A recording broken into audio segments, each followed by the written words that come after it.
Para nosotros es un gusto recibir con un cálido aplauso al señor Tomás Delgado. Bienvenido.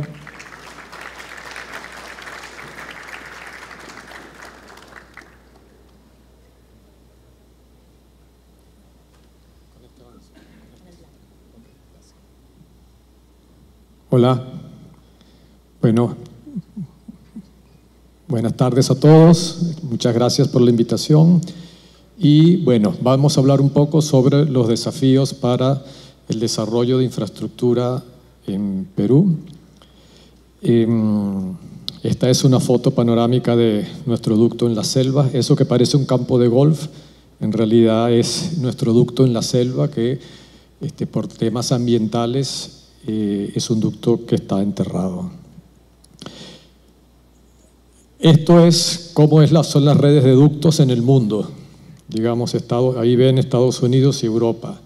Y básicamente lo que quiero llevar a colación aquí es que, digamos, dada la importancia del gas natural en el consumo energético a nivel mundial, eso ha llevado a los países industrializados a tener una red de ductos.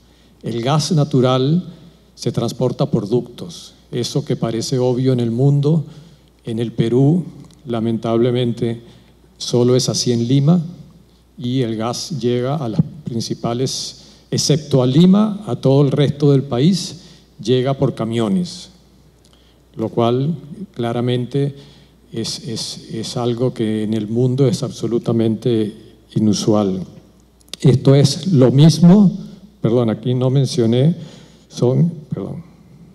uy, ya me fui. ¿Cómo retrocedo? ¿Aquí? Ahí. Ya, perdón. Esto es lo mismo en Argentina. En Argentina hay casi 16.000 kilómetros de ductos, en el Brasil 9.000 kilómetros de ductos, en Colombia 4.000 kilómetros de ducto. Son 3 países de América Latina. Estos son ductos de transporte. Después, claro, en cada una de las ciudades, una vez que el gas llega por ductos, se hace toda la red de distribución, que lo hace bastante más enmallado. Estos son 3 países que tienen una tradición de gas en América Latina mucho más grande que la de Perú. Y fíjense lo que es Perú.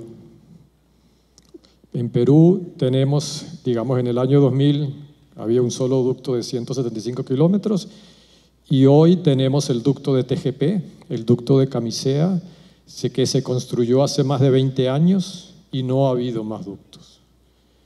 Ahí tienen las cifras: 16.000 kilómetros en Argentina, casi 10.000 en Brasil, Venezuela, Bolivia tiene 4.300 kilómetros, Colombia 3.800 kilómetros y Perú 900 kilómetros. Eso para un país como el nuestro, con unas reservas tan importantes, es por una parte un gran desafío, pero también una reflexión que más de 20 años han pasado y no se ha hecho otro ducto. Adicionalmente tenemos el ducto de Contugasa hacia Ica, en Ica, de transporte, pero no ha habido más desarrollo de ductos. Y como les decía, eso para un país como el nuestro, con las reservas de gas que tenemos, es un gran desafío, pero también es una gran deuda. Ayer se conversaba sobre el potencial de las reservas de gas y la discusión de si Perú tiene suficiente gas o no. Y quiero rescatar que bueno, en estos 2 días yo creo que se le ha dado la relevancia al gas que tenemos que darle en este país. Ayer se discutió mucho sobre la relevancia del gas natural y también se mencionó el problema de que en Perú el problema no es de reservas de gas. El Perú tiene un problema de demanda de gas, no de reserva, sino de demanda. Ayer se dijo que todos los días de la producción de Camisea, el consorcio Camisea tiene que volver a comprimir el gas para volverlo a meter en la tierra. 300 millones de pies cúbicos. ¿Por qué? Porque nadie los quiere, no hay demanda. Entonces hay que volver a meter en la tierra 300 millones de pies cúbicos porque no hay nadie que los consuma. Eso hace que tampoco haya incentivos de exploración, porque ¿qué incentivo tienen los agentes económicos de explorar cuando nadie quiere el gas? ¿Para qué vas a explorar? ¿Para qué vas a invertir cuando si consigues gas lo tendrás que guardar? Porque no hay demanda.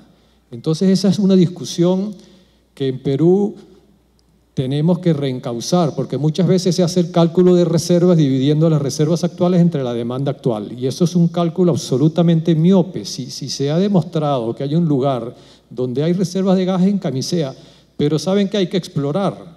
Ayer se mencionaba que en Colombia había, no sé, 200 o 300 pozos exploratorios. En Perú hay muy pocos pozos exploratorios, casi inexistentes, porque no se está explorando, porque no hay los incentivos para explorar, porque no hay demanda. Ese es el principal desafío que tenemos, y como no hay demanda, eso ha hecho también que el desarrollo de infraestructura también se haga más lento. Ojalá hubiera no uno, sino varios proyectos petroquímicos, ojalá hubiera otros proyectos que usen el gas natural en forma intensiva. Eso es lo que necesita el país, y como vamos a ver más adelante, también en la generación eléctrica. Bueno, adicionalmente, tenemos el tema de, que ya lo hemos mencionado, ayer se mencionó mucho también, de que la penetración del gas natural es muy pobre en el país. Ahí ven las cifras de penetración en otros países de América Latina. Bueno, el mapa no se ve muy bien, no sé por qué. Aquí sí se ve mejor.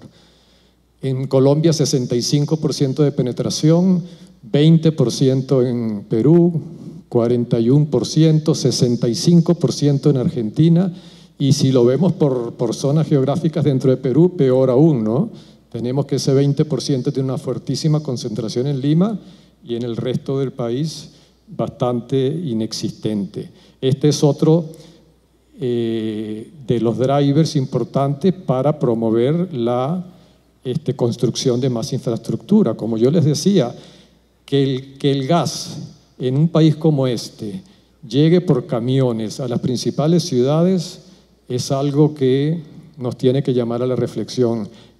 Digamos, si seguimos así, pues no sé, las autopistas las llenaremos de camiones de gas y tendremos que construir más autopistas, porque la verdad es que si ojalá el consumo en el norte y en el sur se masifique, pues las autopistas no se van a dar abasto para llenarlas de camiones, para transportar todo el gas por camiones. Esto es algo que nos tiene que llamar a reflexión, y además la pérdida de competitividad, porque se imaginarán que transportar el gas por camiones lo hace perder competitividad de una forma muy importante. Bueno, ahora les quiero hablar un poco de el desafío que es y ha sido el manejar el ducto de Camisea, que es lo que, como saben, la concesión que tiene TGP. Nosotros, como saben, atravesamos el país desde la selva, sierra y costa, y quiero decirles que el ducto que nosotros manejamos en la selva es uno de los ductos más costosos del mundo por kilómetro. ¿Y eso por qué? Porque primero el ducto está enterrado, y está enterrado por un tema ambiental para hacer menos impacto ambiental, tener menor impacto ambiental. Y la selva está viva. Enterrar un ducto en la selva es como enterrar un ducto en un organismo, un ducto de acero rígido en un organismo viviente. Se imaginarán que eso, digamos, no es como en otras partes del mundo. Por ejemplo, en Argentina, tú pasas un ducto y bueno, lo pasas y lo vas a ver cada cierto tiempo, a ver si tiene corrosión, a ver si tiene algún tipo de afectación. Si en Perú haces eso, el año siguiente no hay tubo, en la selva. El año siguiente no hay tubo. La selva se lo comió, porque créanme que la selva está viva. ¿Y por qué está viva la selva? Porque es uno de los lugares del mundo donde más llueve. En la selva no hay 50 metros planos, no existen. La selva todo es montañas, no hay accesos. Eso hace que el ducto de la selva que tenemos nosotros sea uno de los ductos más costosos de mantener del mundo, porque es casi que una operación offshore. no hay forma de llegar al ducto, no hay forma terrestre de llegar al ducto. La única forma de llegar al ducto es vía aérea. Eso hace que sea, como les decía, uno de los ductos más costosos. Después tenemos la sierra, que bueno, la sierra es distinto, no es lo mismo que la selva, porque la sierra sí es más, digamos, menos esponjosa, por decirlo así, se mueve menos, pero sí el reto de la sierra son las alturas. Ayer se mencionó que en Perú tenemos el récord Guinness del ducto que atraviesa la sierra, del ducto más alto del mundo, tanto el ducto de PLNG como el de TGP. Y bueno, ese es el gran reto en la sierra. Y finalmente tenemos la costa, que la costa ya desde el punto de vista constructivo y mantenimiento, por supuesto que es un ducto mucho más sencillo. Ahí el ducto no se mueve porque es arena, pero básicamente ahí el reto es toda la interacción que tiene con las comunidades, un ducto de alta presión, con la gente que habita, con las construcciones, etcétera. Esta es una de las otras plantas compresoras en la selva. Una de las cosas que nosotros hicimos desde el principio, como les dije, que no hay 50 metros planos en la selva. Cuando hicimos la construcción, identificamos que había un lugar que parecía que era relativamente plano, aunque hubo que hacer muchos movimientos de suelo. Compramos el terreno desde el principio, a pesar de que no teníamos nada que construir ahí. Como ustedes saben, el ducto de Camisea creció a una velocidad absurda. Ningún economista en aquella época pensaba que se iba a requerir expandir el ducto a la velocidad que se expandió, y para eso hubo que hacer estas plantas compresoras en uno de los pocos lugares planos de la selva y bueno, con todos los estándares ambientales, etc. Esto es lo que hacemos en la selva, este es nuestro trabajo. Yo a veces digo que nuestro trabajo es lidiar con el agua, porque como les decía, la selva es uno de los lugares del mundo donde más llueve y el ducto, si no estamos ahí constantemente, la selva se come el tubo. Y además tenemos la gran responsabilidad de que este es el único tubo. Eso es otro de los temas de no tener más infraestructura, es que no hay backup. Si el ducto de TGP se rompe, pues se apaga la luz en Lima, no hay backup. Digamos, casi la mitad de la energía eléctrica hoy se produce con este gas. Y entonces, ¿qué hacemos nosotros? Todos los años invertimos más de $30 millones al año solamente en estas cosas. ¿Qué son estas cosas? Es obras de geotecnia, de contención, para que el ducto sobreviva a la siguiente época de lluvia. Porque en la época de lluvia no se puede ni ir. O sea, digamos, en la época de lluvia tienes que rezar que todo el trabajo que hiciste en la época seca sobreviva en la época de lluvia. Y estas son obras de geotecnia, todo ese cemento, todo ese mano de obra, todo eso es transportado por helicóptero, lo cual, como les digo, lo hace, y como ven, son obras de contención de terreno, que por supuesto terminan siendo súper costosas. Esta es una foto un poco más cercana del tipo de obras que hacemos todos los años en la selva para contener el terreno, ¿no? Y lograr estabilizarlo para que no se trague el ducto y no se, digamos, al final lo que pasa es que el ducto está sujeto a muchas tensiones por estar enterrado casi que en una gelatina, y nuestro trabajo es estabilizarlo. Todo lo hacemos vía aérea. No, como les digo, no hay accesos, no hay caminos. Inclusive nos ha pasado que si tenemos una emergencia en el ducto, a pesar de todos los instrumentos de supervisión que tenemos, como fibra óptica, instrumentos de medición que están encima, digamos, en la misma tubería para detectar cualquier movimiento, si por una emergencia hay que llegar al ducto, pues hay que rezar que no llueva. Porque si hay una emergencia y está lloviendo, no hay forma de llegar al ducto, porque los helicópteros no vuelan en lluvia. Nos ha pasado que a veces tenemos una emergencia y nos dicen, ¿ya llegaste? No, y el día siguiente tampoco. ¿Por qué? Porque está lloviendo. Es todo un reto. Estos son, digamos, tenemos un aeropuerto propio que nos permite tener una operación aérea para hacer toda esta operación. Y bueno, en la sierra es distinto. La sierra, como les decía, el reto son las alturas, las temperaturas, el mantenimiento para llegar hasta más de 4.800 metros sobre el nivel del mar. Ya eso es hablando de la sierra. Y finalmente en la costa, como les decía, el reto es distinto, es un reto de todos los superficiarios, la gente que hace vida en la costa, pero la construcción es bastante más sencilla que lo que fue la selva. Lo que hacemos nosotros para asumir este reto, o sea, TGP tiene el gran reto de manejar un ducto con esta complejidad, pero además sabiendo que es el único ducto y que no hay backup, teniendo la responsabilidad sobre nuestros hombros de que si al ducto le pasa algo con estas condiciones, vamos a poner en crisis al país, ¿no? A todo el sistema energético. Ayer creo que Juan Miguel Cayo lo decía, que está planificado un mantenimiento para el próximo año y está temblando todo el sector eléctrico. Dice, ¿cómo hacemos unos días que no va a haber gas para sobrevivir? Y bueno, también se explicaba ayer que bueno, esos son mantenimientos absolutamente programados y que hay que hacerlos. Nadie se imaginará tener una operación tan compleja como es la operación del upstream que no tenga mantenimientos. Mantenimientos hay que hacer, afortunadamente se programan con mucho tiempo, como que está programado para el año que viene, pero igual ponen en crisis porque es el único gas, no hay backup.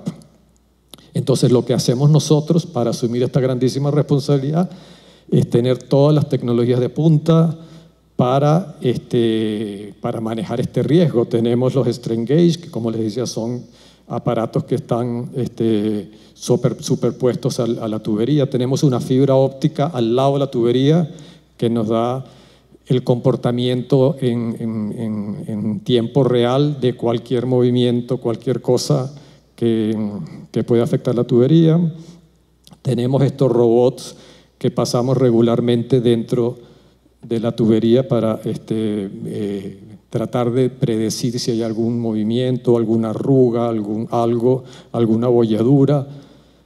Usamos tuberías flexibles, drones, bueno, todo lo que se puedan imaginar, y sí estamos muy orgullosos y creemos que tenemos uno de los sistemas que tecnológicamente está absolutamente a la vanguardia, inclusive en muchas partes del mundo nos han venido a visitar porque claramente el reto nos ha obligado a estar a la altura de la responsabilidad que tenemos y del riesgo que tenemos que manejar. Bueno, otro tema importantísimo en la construcción de tuberías es el tema arqueológico. En Perú, como saben, hay una huaca en todas partes. Nosotros recogimos más de 70 toneladas de restos arqueológicos en la construcción. Tenemos un museo en nuestras oficinas con cientos de piezas arqueológicas y nos ha pasado que a la hora de la construcción, por ejemplo, construimos un ramal Ayacucho y bueno, donde nadie esperaba que iba a haber restos arqueológicos, tuvimos un tema arqueológico importantísimo, donde tuvimos que pasar el ducto y reconstruir las ruinas arqueológicas que conseguimos, que nadie sabía que están ahí. En la oficina tenemos momias, bueno, esto es la verdad. Y sobre todo en toda la zona de la selva, de Cusco, se imaginarán lo que es enterrar un tubo en esa zona. Toda la tecnología, como le decimos, de punta, con operación... Uy, ya me están apurando. Bueno, hemos tenido temas de terrorismo. A principio del año pasado tuvimos más de 200 personas que nos invadieron la planta. Teníamos 200 personas dentro de la planta con gas a alta presión, con un riesgo impresionante. Pasamos por más de 200 comunidades, todo es un tema. Y bueno, ese es el riesgo que asumimos. Pero antes de finalizar, les quería hacer una reflexión. Esto lo presentó César ayer, son las proyecciones del COES para el año que viene y los próximos años. Como él dijo, Perú necesita generación eficiente, si no, se va a quemar diésel. Y la gran discusión es esa generación eficiente, ¿qué significa? Algunos dicen que tenemos que priorizar los renovables. También se mencionó que el Perú hoy, si bien Perú hoy representa en las emisiones el 0,7 del mundo, lo explicó Luis Miguel ayer, el sector eléctrico solo representa el 6% en Perú hoy, de todas las emisiones de Perú, 6%. En el mundo, el sector eléctrico es el principal contaminante, sí, pero en Perú no. En Perú el sector eléctrico representa solo el 6% de todas las emisiones. Entonces, cuando hablamos de que tenemos una urgencia enfrente de nosotros, o hay más generación eficiente o el año que viene lo vamos a pagar todos los peruanos. El año pasado, para no el año que viene, el año pasado que tuvimos el tema del retraso de las lluvias, eso le costó a Perú más de 2.000 millones de dólares. Con esos 2.000 millones de dólares se hubiera podido hacer ductos, se hubiera podido hacer una gran cantidad de inversión. Entonces, la discusión ahora es, dada esta coyuntura, ¿qué es lo más inteligente para el Perú? No nos debemos copiar modas que están en el mundo. El mundo tiene un problema de transición energética feroz. El mundo tiene que cambiar la forma de hacer energía eléctrica. En el Perú ese no es el problema. Si en el Perú queremos atacar el problema de las gases de efecto invernadero, no, el sector eléctrico es 6% de ese problema. El gran problema para los gases de efecto invernadero en Perú es la agricultura, es el uso de tierras. Bueno, los números están, creo que ayer también Luis Miguel mencionó eso. Así que cuando hablamos de transición energética, tenemos que no tomar modas del mundo. Bueno, más que modas, no son modas, porque en el mundo en realidad hoy se genera mucha electricidad con carbón en el mundo. El mundo tiene un gran problema de gases de efecto invernadero por la electricidad. Pero en el caso de Perú, que tenemos este gran recurso abundante, a precio fijo, que no depende de precios internacionales, tenemos que pensar una transición energética más inteligente, una transición energética que nos permita evitar los problemas que hoy tiene Chile, que también se mencionaron ayer. En Chile hoy la energía en el día cuesta cero, gratis. ¿Por qué? Porque hay mucha generación renovable y el costo variable de las renovables es cero. En la noche, $200. Entonces, en Perú tenemos la gran ventaja de que también se decía ayer que el gran problema de las energías renovables es justamente el almacenamiento, las baterías. En Perú tenemos la batería más grande, bueno, no sé si decir la batería más grande del mundo, pero tenemos una grandísima batería natural, que es el gas natural. Entonces, cuando hablemos de transición, tenemos que, también lo explicaba Luis Miguel ayer, hablar del trilema energético. La transición energética tiene que cumplir tres elementos. Uno, que tenga menores gases de efecto invernadero, de todas maneras. Dos, que sea sostenible, que no nos pase lo de Chile, que no nos pase lo que nos pasó el año pasado, que tuvimos que pagar 2.000 millones porque se retrasaron las lluvias. O sea, que sea estable, que nos dé tranquilidad. Y tres, ¿quién paga la cuenta? ¿Cuánto cuesta?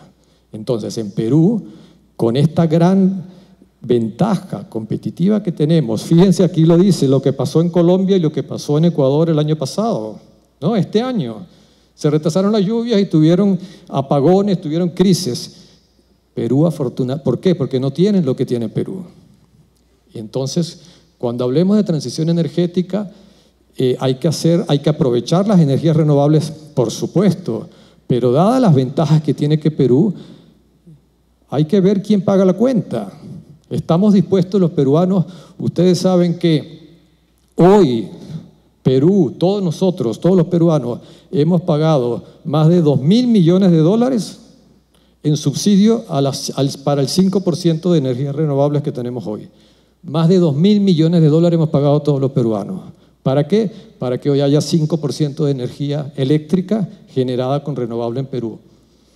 Bueno, eso es una decisión que ya está tomada, pero habría que sacar la cuenta, pues esos 2.000 millones de dólares, ¿cuántos hospitales, qué se puede hacer con 2.000 millones de dólares en términos de las necesidades que tiene el país? Hacia adelante, que se están discutiendo nuevas leyes. Muy bien, las energías renovables son bienvenidas, pero hay que pasarlas por el tamiz de este trilema energético: costos, confiabilidad y que tengan menor emisión. Y creo que en Perú esa cuenta no la tenemos clara, por eso se habla, no tenemos una política energética clara y se habla de, porque como en el mundo, todo el mundo está pendiente, como tiene que estarlo, porque el mundo sí tiene un problema de generación de energía eléctrica que está generando gases de efecto invernadero. No así Perú. Bueno, me voy porque me están jalando las orejas. Gracias.